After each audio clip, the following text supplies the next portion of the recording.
A hiss, a crackle, and then, just for a moment, someone speaks. But there's nobody there. They call it electronic voice phenomenon, EVP. Strange fleeting voices that slipped onto tape from somewhere else. A request by the experimenter that the voice entities should tell him from where they came is answered by a voice saying, Seelisches Land. German, land of the soul. Radio frequency voices. Danke, gute Morning.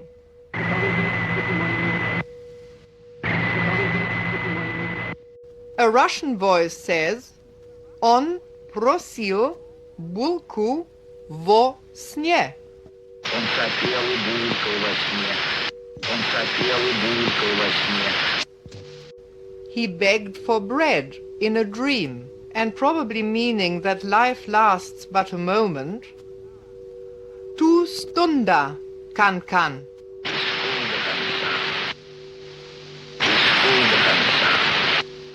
Latvian, you are but a moment, kan. This is the Bureau of Lost Culture. I'm Stephen, and in this episode we're going to follow a trail from a Swedish opera singer recording birdsong in the 1950s to artists and researchers still chasing voices from the other side in the static today. If you haven't been here before, you can check out all that we do at bureauoflostculture.com and on the subject of ghosts and the other side. If you're listening to this in 2025, the programme for our annual London Month of the Dead Festival is live. Many events have sold out, but if you want to be informed, entertained or provoked on the subjects of mortality in the city this October in graveyards around London, check out londonmonthofthedead.com. But back to today. EVP, they call it the voices of the dead, whispers in the static, words in the hiss, messages that, so believers said, slip through the veil between worlds and onto magnetic tape, or these days onto digital recorders. EVP is the mysterious appearance of faint, often fragmentary voices on audio recordings captured when no one else was present to speak.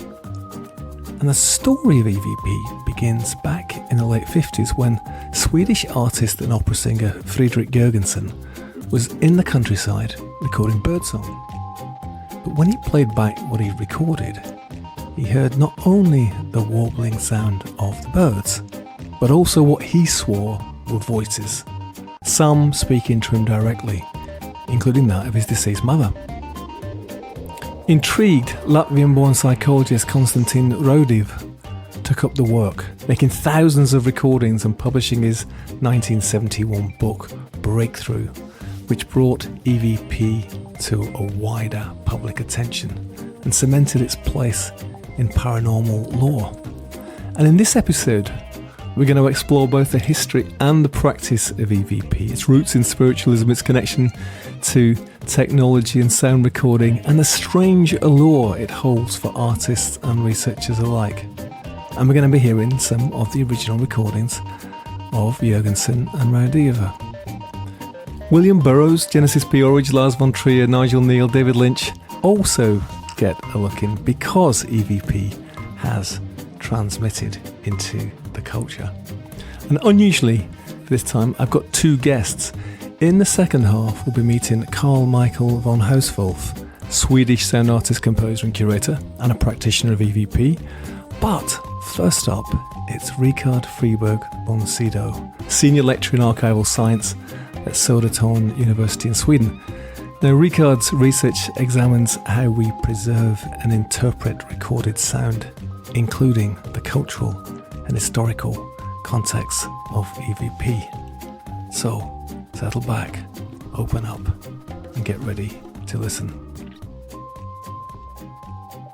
Rikard, thanks very much for joining us here at the Bureau of Lost Culture to talk about ghost voices, spirits, electronic voice phenomenon. Just tell us a little bit about you, because amongst the things which you've studied apart from EVP, you also have dug deep into conspiracies and other internet-based realities, right? I started in religious studies, and I ended in archival science. But most of my research is about media history and also in conspiracy theories of today's internet. That's the reason why I'm interested in the electronic voice phenomenon, because it's got a lot of parts from media history. You have like the tape recorder and the radio, and you also have the spirits. You have the persons that try to connect to another world with this new technique as it was when they started. Before we start to talk about EVP, are you a practitioner? Do you get out there and attempt to record these voices? And secondly, are you a believer? Because I think there's two things, is that the ability to capture these voices and to study them that way, but also there's a whole, you might call a theological or spiritual belief system for some people behind it. Where are you on that spectrum? I have not tried to record the voices. I am interested in the recording process, of course. And I'm also interested in what they actually are hearing. I'm an agnostic when it comes to like the possibility of a spiritual other world that tries to contact us. I'm not interested in trying to prove or disprove anything. I'm interested in the culture around it. You know, this is the Bureau of Lost Culture. And this isn't quite a lost culture. I would say it's almost a lost culture. Electronic voice phenomenon, EVP as it's called, refers to the purported communication of spirits or other supernatural entities through audio recordings. Believers claim that these voices, which are not audible during recording, appear afterwards when you play the recordings back, and they may contain words or even messages. And this is a phenomenon which it occupies as kind of a unique place right at the intersection of paranormal investigation, technology, psychology, and of course skepticism. So you've studied the culture around it. Why? What brought you to it? I'm very interested in what people believe, and especially if I don't really understand it myself. The first time I noticed that there were something like EVP, it was a Swedish journalist who was a friend of Friedrich Jürgenson, who was the first EVP contactee, you could say. He supposedly had heard his dead friend through the television set. And when I saw that headline, I was, he's gone mad. But why do we believe this? And why do he talk about it in front of the press? There's got to be something behind this. There's something here that I don't really understand. And that kind of triggers me. It's not in the mainstream, and also a little bit strange for the perception of the world that I have. I found a lot of recorded messages by different EVP researchers. Really interesting. Of course, they got this ambiguity around them that you can't really hear what they are saying. There's a lot of nice noise. Right, so just on a sonic level, whether or not you believe that they are spirits' voices or not, there's something intriguing about them. Yeah. In that respect, they remind me somewhat of the number stations, which I'm sure you're familiar with. I'm sure many listeners are. If you're not, number stations are these sort of disembodied voices which you can hear on the shortwave, mainly, often voices counting numbers, accompanied by some music or some strange tones. These have been recorded or noted, I think, back to the 30s, and most people believe that they have some connection with espionage. But they remain mysterious and largely unexplained. But there is something very evocative and in some ways quite haunting about them, isn't there? Yeah. I would say that number station is in the same culture as EVP phenomenon. There is something about radio, isn't there, which is this ability to contact people across vast distances and to tune into other people's voices. Particularly, I think, when radio first came to the world, it did seem somewhat magical. There is a whole history before we even get to electronic voice phenomenon, isn't there, of the overlap between technology and the paranormal. Thomas Edison, I think, once speculated about the possibility of creating a device to communicate with the dead, right? Yeah. That in itself says something, isn't it? This is a man who is, a genius engineer. You could even say the sort of Elon Musk of his time. Yeah. An inventor, very much grounded in science. And yet, even for him at the time, this seemed like, well, why not? Why couldn't this be the next thing? So the modern history of EVP began really in your country, didn't it? With, we say, Friedrich Jürgenson, this Swedish filmmaker and artist. He claimed to have accidentally recorded voices of the dead whilst taping birdsong. Yeah, Friedrich Jürgenson, he was born in Odessa, in Ukraine, moved to Sweden as a refugee, I guess, during World War II. He was cultural jack of all trades, you could say. He tried to be an opera singer. He was a painter, and that was what he was doing during the time when he bought an old reel-to-reel tape recorder. And he was supposed to, as you said, record birdsong, and he got strange messages on his tapes. Then he became a paranormal researcher because of these messages, by chance. He kept these recordings secret for a while, a couple of years. It was in 1959 that he did the first recordings. He contacted the media in 1963. And that sparked a debate in Swedish newspapers where they discussed this, also in international press. Ended up getting some disciples, mostly in Sweden, later also in Germany. You could say that it was the focus of the electronic voice phenomenon subculture. You wrote this book, Voices from Space, which tells about his experiments, and that in itself inspires Konstantin Raudive, this Latvian psychologist, and he recorded like thousands of hours of audio. And he also published the book Breakthrough, a book read by William S. Burroughs, by Genesis P-Orridge, and inspired a lot of people. He released a flexi disc. I know you're very interested in lost media, with voices and also with a narrative voice telling people what the voices were saying. The voices here selected are grouped according to the persons addressed and their respective answers, followed by a translation and explanation. The first voice is that of Margarete Petrowski, who had told the experimenter during her lifetime that she did not believe in an existence after death. After her passing, the experimenter asked her how she felt in the beyond, and a voice, identified as coming from Margarete, answered, "Bedenke, ich bin."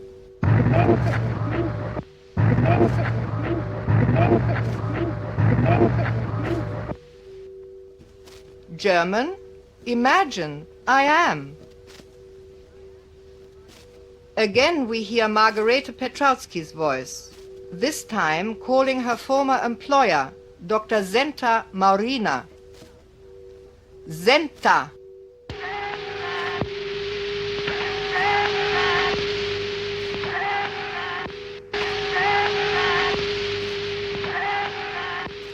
Now the experimenter calls the Russian poet Vladimir Mayakovsky. The experimenter tells the poet how difficult it is to convince people of the reality of the voice phenomenon, and in reply comes a statement which is typical for Mayakovsky's personality. Konstantin, pluj.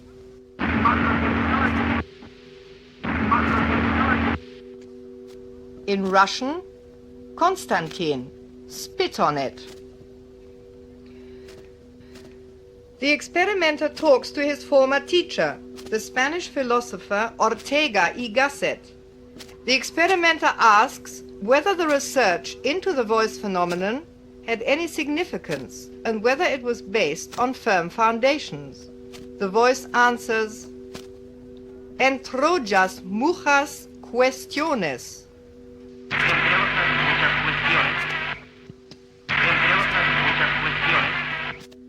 Spanish, you will solve many questions.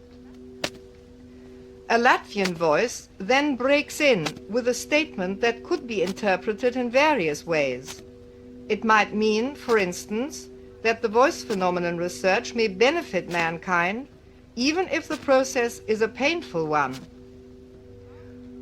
Tu laudis zadecina.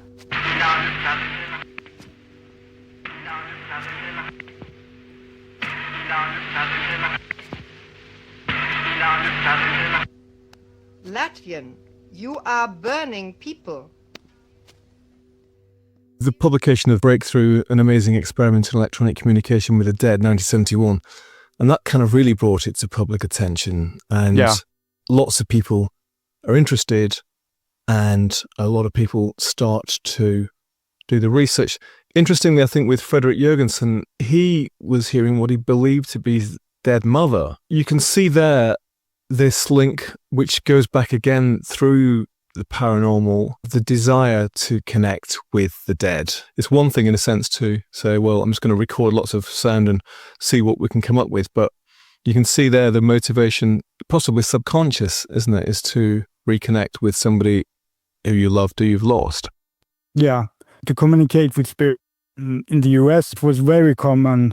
It had its boom after the Civil War. A lot of people had lost relatives. Of course, they wanted to communicate with them. Someone comes up and said that I can communicate with spirits. Of course, they would be interested. And both Raudive and Jürgenson, they had fled Europe in war to Sweden. And they had a lot of people that they had lost during that time. And a lot of, what you could say, connections that were broken. They had an urge for answers regarding destinies, of course, because they had a lot of people they didn't know where they had ended up. So there is a similarity there, and I think that it's not strange if people try those methods during those times.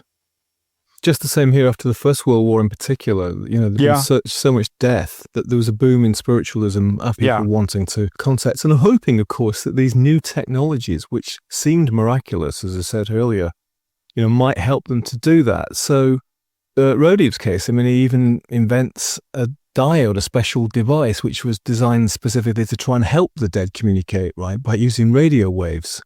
Yeah. Why would the dead choose this way to communicate? I'm not asking you personally, but what was the theory of people like Raudive or Jürgenson, or people even who practice now? Why do they think that the dead would choose to communicate with the living via radio waves? They want to communicate with us because they want to teach us things that will help humanity. That's often what the writers focus on. There's also something about lost connection with relatives, of course, and explaining what really happened in cases that they don't know where people ended up. When I started to analyze the descriptions that Raudive and Jürgenson and also a lot of other writers, I was a little bit disappointed, I would say, because they describe the spirit world as very, very close to ours, except for the wars, I would say. But they don't really agree with each other on how to describe the spirit world, but they have radio stations there. And those radio stations are trying to get back in contact with Earth. Wonderful. Yeah, it's a wonderful image. The thought of the spirit world has got its own radio stations, and they're really trying to dial in to connect with us, as you might, you know, particularly in the 1930s through to the 50s, you know, you might sit there with your radio in the dark trying to connect with somebody across the world, you know, occasionally making contacts and losing it again. And it's a wonderful thought, isn't it? Yeah, and it's also very interesting because it's an interface between the spirit world and our world. They can only communicate in a certain way. And the grammar is not necessary. And also to use one language is not necessary either. So a lot of the messages are mixed in German, Swedish, Latvian, Russian. It's really interesting how they put this together, from the statics that they hear to the message that they actually receive. So let's talk a little bit about the technique for capturing EVP. You mentioned at the beginning, of course, it would be with a reel-to-reel tape recorder. And of course, you know, we know that they are susceptible to background noise and all sorts of wobbles, and which is why we love the sound of it. But of course, skeptics would say, well, that makes it more likely that you're going to get strange noises, unexplained noises appearing, don't they? And then, of course, we've got digital recorders now, which are much more sensitive, and they can capture high quality sound with hardly any distortion. But the other thing what you say we're doing, I understand, is they were introducing white noise and static to provide almost like a kind of canvas, a context for the spirits to manipulate. Yeah, and also other sounds like rain. Jürgenson had an idea that you could communicate with a tape recorder or you could communicate with a radio. Some of his disciples said that you can use these together, and there are a lot of other techniques too that describe that, like the old thing that Raudive worked with. But Jürgenson was into, we call the Jürgenson wave, which is a station, it's a certain part of the radio band where you will get a noise, and that noise can be used as a transmitter for the spirits. You don't need any fancy equipment to do this. Reel-to-reel tape recorders, they were like maybe the iPods of the 1950s or 1960s, and a radio, most people had a radio. So this was something anyone could do, and it was also very open, as I understand it, subculture where all the experimenters, they didn't need any special education, or you could just start to do this. Try to listen for the voices of the dead. So they've got these devices like these ghost boxes and spirit boxes. That's later, I would say, like in the 1980s and forwards. You could use a lot of equipment that everyone had at home. And later on, of course, the specialization with all those different boxes and stuff. Yeah, so these ghost boxes, spirit boxes, they're basically bits of tech which help you sort of sweep through across the frequencies and said to make it easier for spirits to use to form words. But you're right, it is this wonderful amateur world where anybody in their shed, in their attic, in their spare room with a fairly basic piece of equipment could reach out across the world, and in this case into the spirit world, right? Yeah. So there's the paranormal theories, of course, that, the spirits, they want to communicate with us, and EVPs are their attempts to do so, to communicate with us. I suppose one of the things which skeptics have brought into this is, why isn't there more meaning in the messages? And you can possibly pick out words, and they might be in different languages, as you've said. It's quite difficult to actually find many coherent, meaningful messages, isn't it?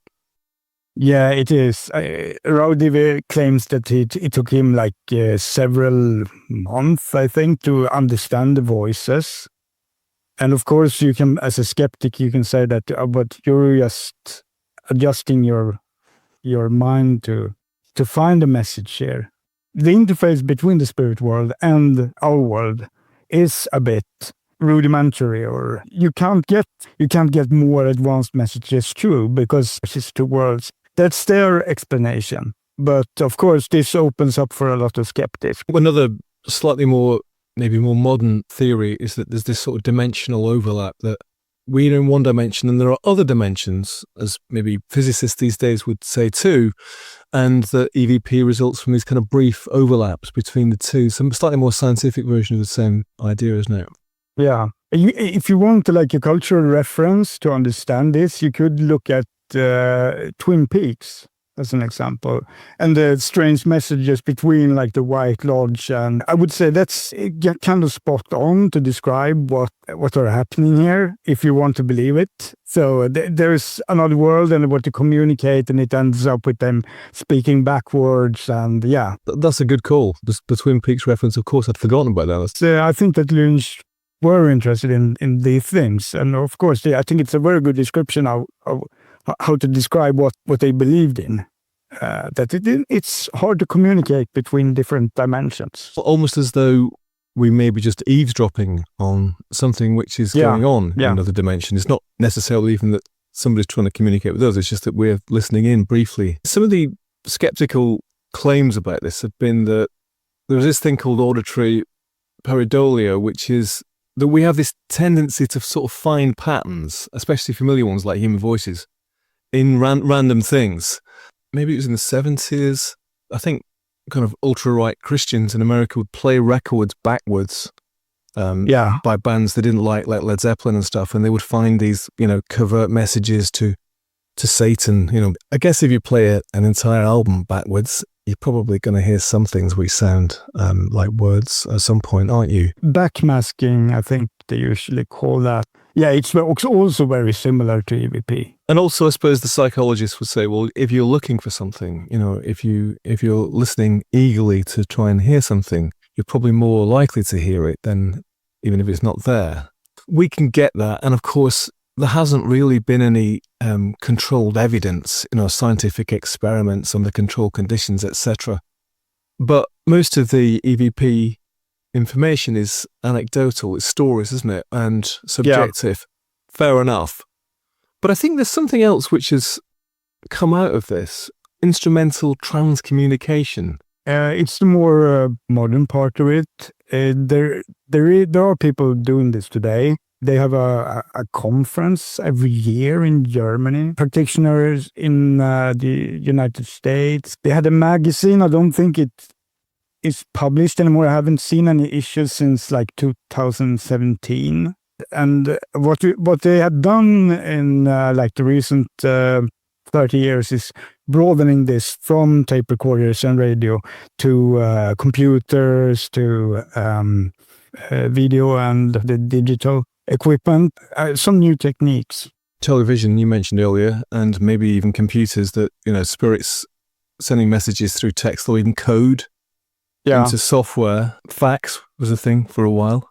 I know there is some Americans that wrote about strange telephone calls from the dead. There is some research during that. They collected a lot of anecdotes, I think. I think it was in Nigeria that they had a story that you could be called on your cell phone when cell phone was pretty new among people in general. And you can get like a death call that would make you die. If somebody rings you up and a certain thing happens. Yeah, it's been written about, and it's also very close. The Ring, Ringo. Films The Ring, yeah. If you watch this videotape, then you're going to die within 2 weeks. Yeah, yeah, and you get a phone call that will tell you about it too. So there's still a connection between the spirits and technology. I want to go back to something you said early on, and which prompted your interest. Which was this journalist in Sweden writing about it and the fact that he'd heard voices through the television. Now, of course, like you, when I hear that, I immediately think there's possibly a mental health thing going on here. People with different types of psychosis believe that the television is talking to them, or that the newsreader on a particular program is actually speaking to them directly, or is giving them messages directly, which then they need to go and act on. So what happened in this circumstance? His name was Arne Weise. He was like, during the 20th century, you could say like a Swedish television superstar. He was the person that presented the television shows on Christmas Eve. So he was really famous. Had a voice that a lot of people would recognize if they heard it. And he was a friend of Friedrich Jürgenson through the paranormal research. His parents were active in like the Swedenborg Church, yeah. And so it was on the pro-Jürgenson side, you could say that these voices were really from the dead. It was a lot later, it was like in the 1980s or 1990s. He claimed that he could hear it in the static, so it was very Jürgenson-esque, you could say. The debate that had been in Sweden before, most people would not know about it. I guess they would have explained this as a mental health problem, maybe connected to his alcohol use. That sparked my interest because it's so strange. And the explanation I got when I went into it was that it's not a mental health problem. This is something connected to what he actually believes. And it's not strange that he believes these things. He's been brought up in the Swedenborg church. He's been connected to Jürgenson. He was not necessarily a practitioner, but he was basically a believer, or open to the belief that these things are possible, right? And so maybe that's the first step. So you mentioned Twin Peaks, and EVP has passed into the culture in different ways. I wanted to mention a 1972 British television horror drama called The Stone Tape, written by Nigel Neal. Are you familiar with that?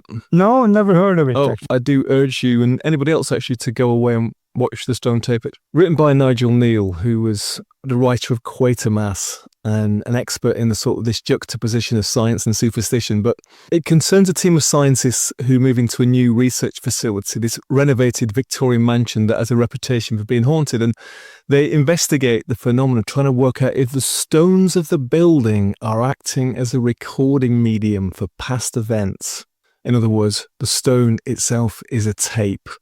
And in doing so, they unleash this kind of dark, malevolent force. So it's a story about the supernatural. But the interesting thing about it is that it gave rise to this hypothesis about residual haunting, that ghosts themselves are recordings of past events.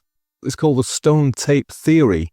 It's a whole theory, the claim that ghosts and hauntings occur when information is recorded in materials as voices or sounds. There are some other interesting parts of this too, that when I started to investigate, I wondered how would regular mediums react to this new technique of the tape recorder. As it seems, most mediums were positive to this. And there were like collaboration between Jürgenson and his disciples and also famous mediums like Astrid Gillmark was a famous Swedish medium during this time. She was doing like seances with them, and I thought I could maybe find that medium would say that, no, don't use the new tape recorders because that's not the way you communicate with the dead. But it seems like they were very open towards this. And there were also some theories that certain people being around when you recorded had medium qualities, that they would be like functioning as an antenna towards the spirit world, which would make it easier to get contact and record it on tape. So the medium itself, in scientific terms, is an antenna and a receiver. It's a fascinating thing, Rikard, and I'm very glad that you could come to tell us about it. And who knows, we're continually surrounded by wonders. We're moving into the world of AI. You know, our technology is developing in a way that none of us could have actually imagined at all, even though we accept every new development quite quickly and take it on board as being perfectly normal. But who knows, it may be possible, might it not, at some point, that technology allows us to communicate with worlds outside our own. You never know. Thanks very much for coming to the Bureau of Lost Culture. Thank you.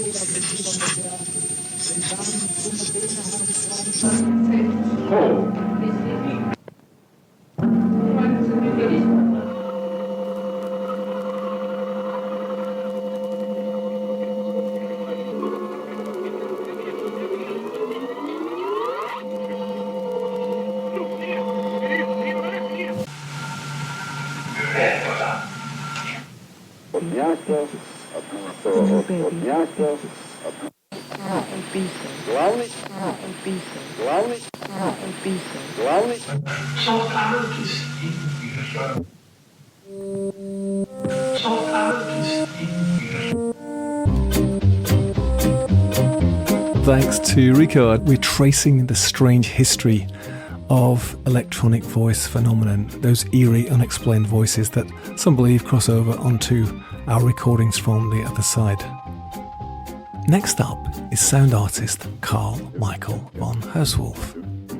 Carl Michael is a Swedish sound artist, composer, curator, known for his experimental works with field recordings, electronic sound and haunted frequencies. He has incorporated EVP into his artistic practice for decades, blurring the line between research and art. He's also the archivist of Jürgenson's estate of his tapes and his documents. Carl Michael von Hausswolff, or Michael as I'm going to call him for the show. So welcome to the Bureau of Lost Culture, Michael. Thank you. Pleasure to be with you. You're a composer, visual artist, curator. You're based in Stockholm. Your main tools are recording devices, camera, tape deck, radar, sonar. And you're involved in an artistic and ongoing investigation of electricity frequency and paranormal electronic interference. How's that for starters? That's a good start, yeah. I do a lot of things. I don't really occupy myself with one subject or one concept and interests. You were born in 1956 and you've pretty much been producing art in different forms ever since. And in terms of what we're going to talk about today, an investigation and work around electronic voice phenomena.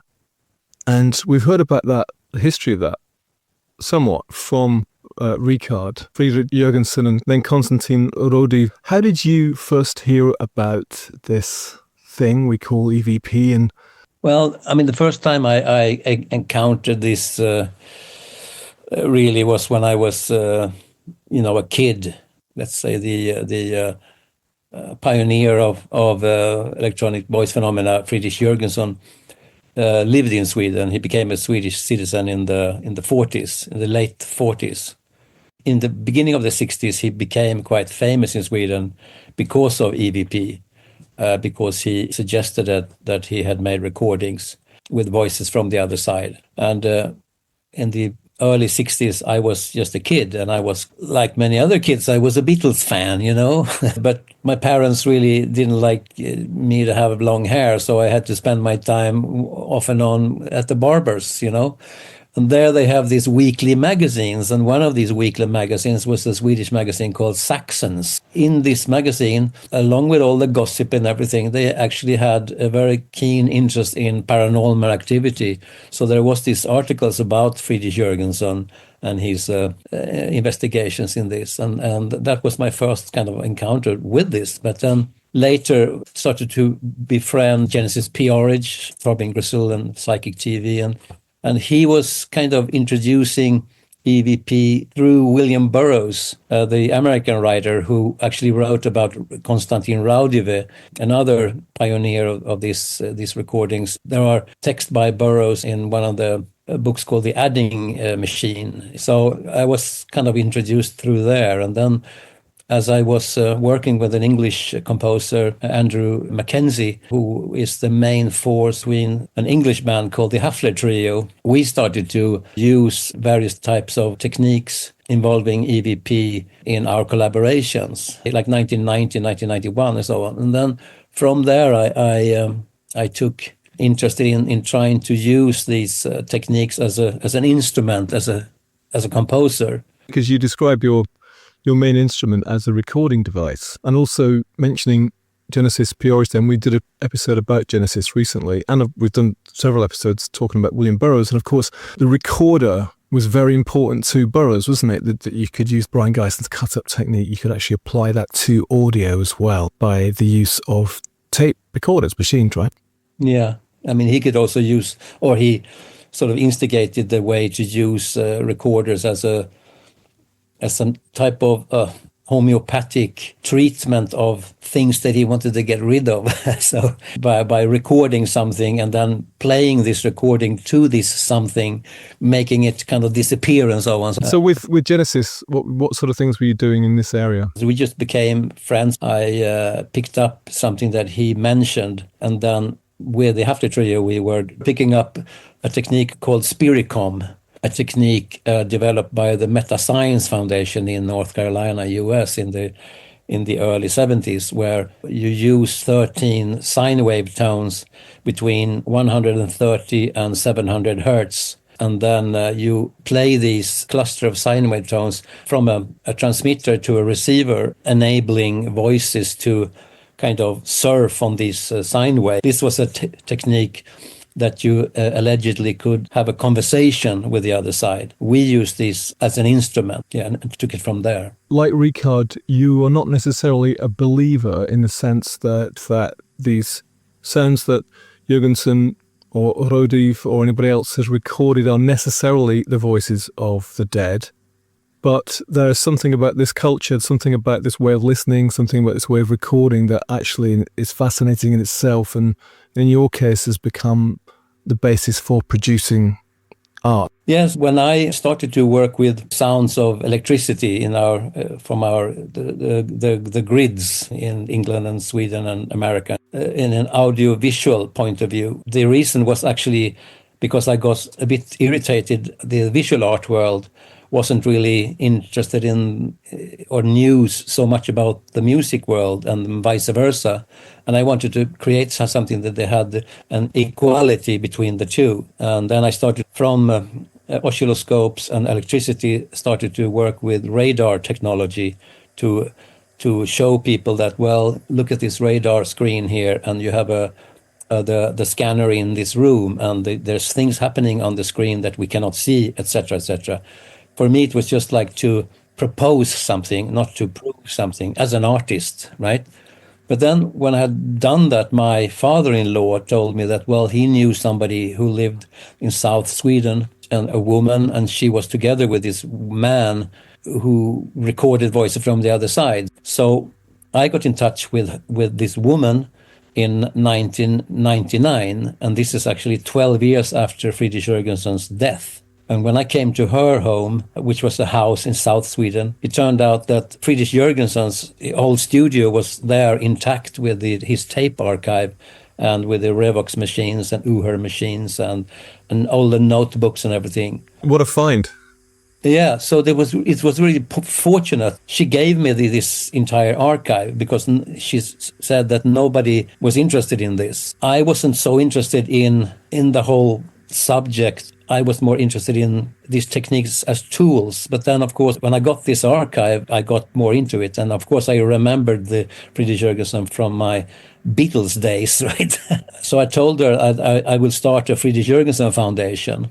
So I did that. I took these tapes and I made an exhibition here in Stockholm, and we made a CD with Jürgenson's voices. We also printed his book in English because it had only been in Swedish, Italian, Dutch, and German, of course. Since the science world wasn't so interested in EVP, the art world is much more open for suggestions of all kinds of wonderful things, whether it's true or not.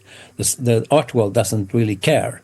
It just wants to show things, and then people can by themselves judge what is right or wrong and so on. Then I learned that Friedrich Jürgenson was the pioneer of these type of recordings. Started in 1959 when he wanted to record bird songs in his garden, and then suddenly at some point he heard his dead mother, and he realized that, well, this is not radio signals from outer space or whatever, it's actually something else. That's a very interesting point, that science isn't interested, but art is. Do you consider the values, I suppose, of science and art since the 19th century have kind of split? So for science, the skeptics would set out to demonstrate that these things can't be what they claim to be, whereas for the artist, they're actually gateways, they're invitations to explore something.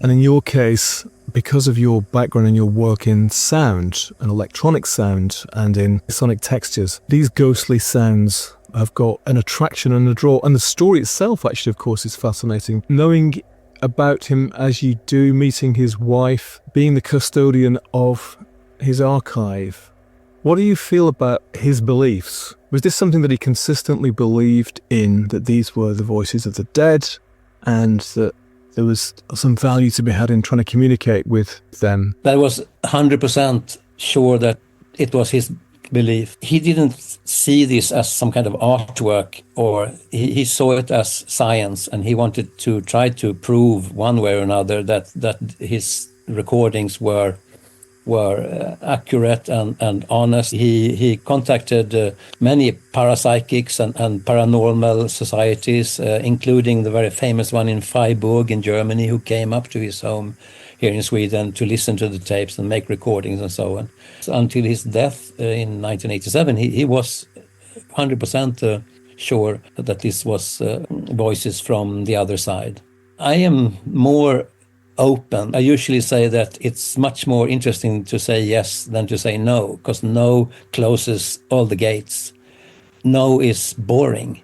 On the other hand, I also know you can use your imagination, and your imagination can suggest a sound sounds like a voice, and also like a cloud looks like a teapot. I mean, your imagination is so vivid and wild that you can sort of organize things in various ways. I tend to stick with that, but then when I make composition with these recordings, the recordings sort of show themselves one way or another, and then the listener can make a choice as I do. I would rather say yes than no, but then I totally understand skeptics and people that thinks it's all bullshit. If they want to stop there, they can stop there, why not? It's difficult to say yes, absolutely, but also it does seem a shame somehow to say no, because there are so many things that have happened through technology. One of the things which came up with Rikard was that technology has transformed us in ways that we could once never have imagined. For instance, now we can speak to the air, Alexa, or to our Apple iPhones, and they will respond. They will send us information. These were things which could never have been conceived in earlier ages, they would have seemed totally impossible to a scientific mind, probably. Yes. So the idea that it might seem totally bizarre that somehow we could contact the dead through technology, why not? There's so many things that we don't know. I mean, it's true what you say. I mean, even Einstein said that, most people don't understand electricity. Everybody uses electricity, but they don't really understand it, what it is, and we still are quite puzzled about the phenomena electricity. He said also that, most people don't understand the telephone, the old wire telephone that we used to have, that we don't really kind of grasp that kind of technology. Funny you mention that, because I don't understand the telephone. It's like you pick up a telephone, and I've got an old-fashioned one here, as you can see. I can sort of just kind of understand that you could send sound through it, but it's like if I rang you up in Stockholm, it would have a Swedish accent, and that's the thing that I can't understand. Well, I mean, it just deals with frequencies. If you study frequencies, then you come down to the fact that everything is frequency. All the solid state things like we have around us, chairs and tables and everything, just moves because it's just atoms. It's just like built up by atoms, and then everything vibrates.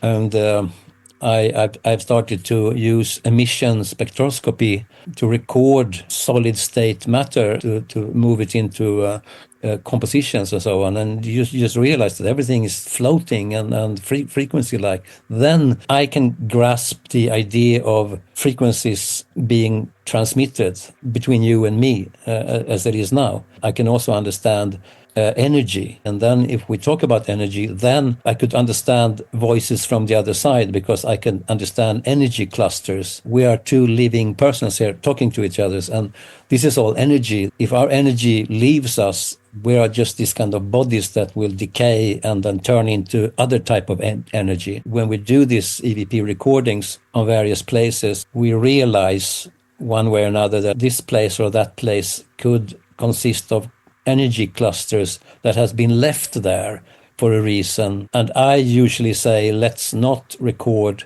places like World War II concentration camps and these kind of places where it has been so much suffering and so much murder and so much horrors that it feels like you would record this energy that might still be there, As well as being an archivist and using Friedrich's recordings to create new pieces, you actually do teach and you do record in the way you just described, actually, with students too, right? I'm not like a regular teacher and so on. I usually work with a man from Indiana in US. His name is Michael Esposito. He's an artist too, but he's very scientific when it comes to EVP and when it comes to this. We have different types of listening abilities, him and me. So we form a very good duo in this kind of sense, because I take care of the more artistic point of view and he takes care of the scientific point of view.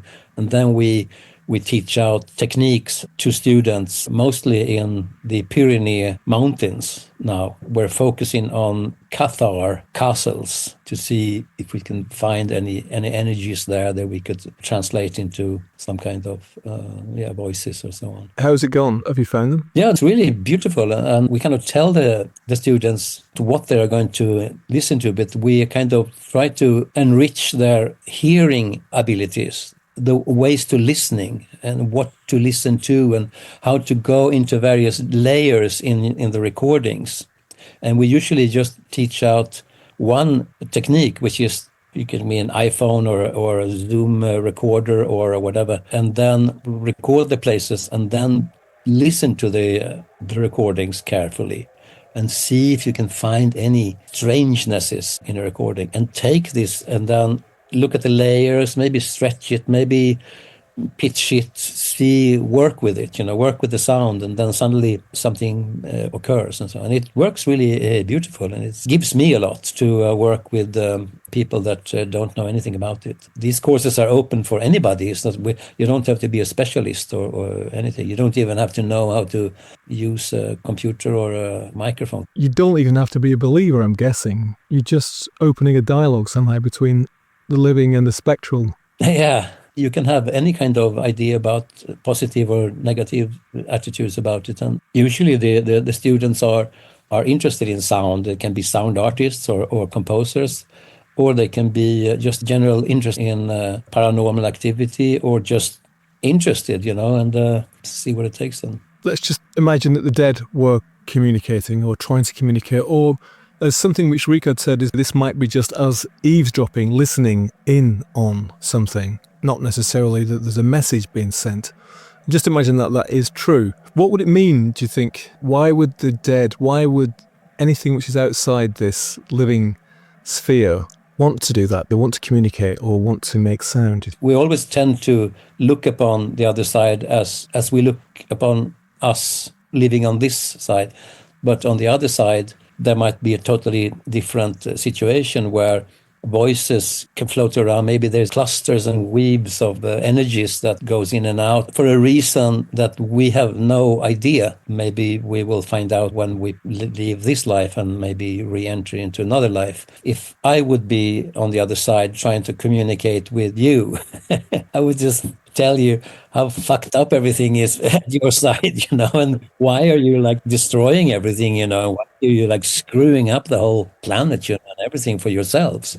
I don't know, really. The voices, the words, the sentences that one can record contain so much different things. With this in mind, that I might make a self-suggestion of what a sound sounds like. I have no idea, but I think that we should abandon the idea of trying to see the other side as some kind of mirror of our side. I think that it is something completely different. Maybe not beyond our imagination, because you have people like Emanuel Swedenborg and you have William Blake and you have these kind of visionaries that has been, dealing with these kind of fantastic things. So yeah, you never know, really. We live in a very secular time, in a very scientific time and technological age, in one way, but the number of believers, the number of people who say believe in psychics or have got some sense that there is something else going on, has remained exactly the same. I mean, it's not as though the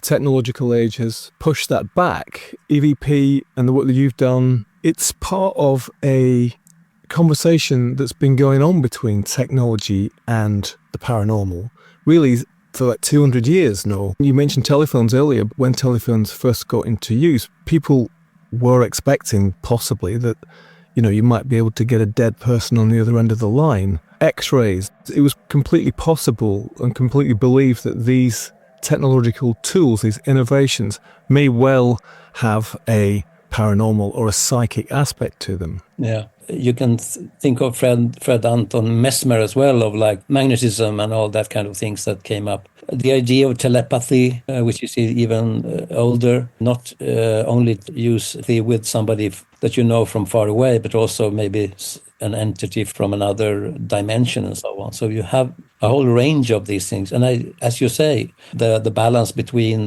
let's say, the late 19th century, when seances and so on was really going on strong in London and Paris and, all over the place, including Stockholm with artists here, and then you come in with the Theosophical Society and with Rudolf Steiner, with all these kind of esoteric movements anywhere. It's true what you say, but I don't really belong to any kind of society, and neither do Michael Esposito. But there's still this kind of idea that you move from the old dogmas of religion.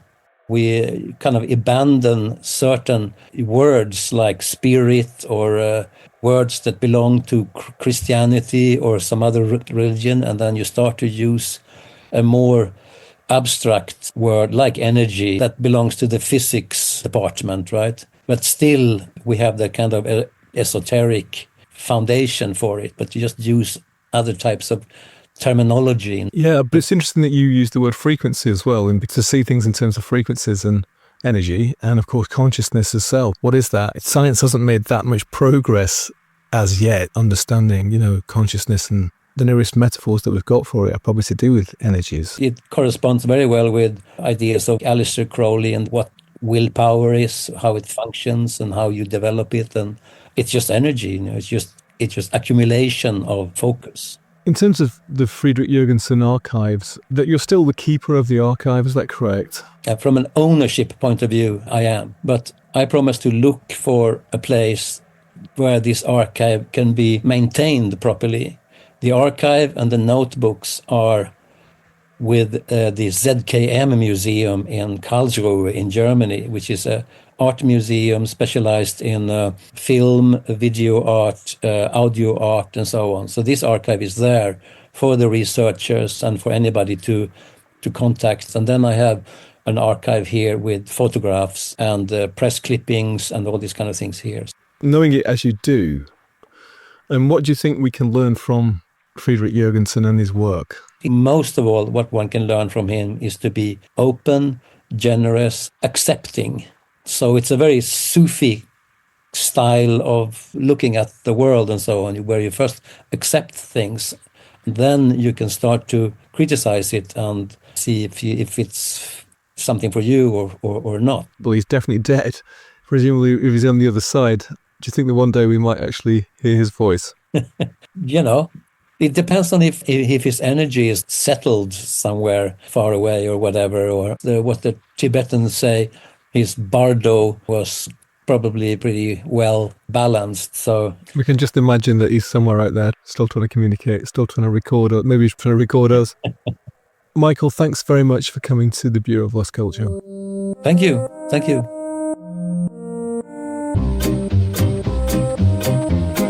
Perhaps it's all just stray radio waves, the brain's pattern-seeking trickery, the ghosts of all recordings bleeding through magnetic tape. What do you think? Perhaps, like Jürgenson and Raudive believed, the dead really are still talking, waiting for us to listen, or perhaps we can somehow, or will be able to one day, eavesdrop on them. I mean, for me, whatever the truth, EVP sits in that sort of liminal space that we love here at the Bureau, half in science, half in story, humming with the static of the ambiguous and the unknown. Thanks to both Rikard and Carl Michael. I will put links to them in the show notes. They helped us tune in our ears a bit closer, I think. But in particular, thanks to Carl Michael for the archival recordings. And thanks to you for listening. Let's keep listening. I will see you, hear you, meet you further down the road, round the bend, over the hillsides, and on the other side for more of these tales from the underground and the counterculture. Let's finish with a tune.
Beatles.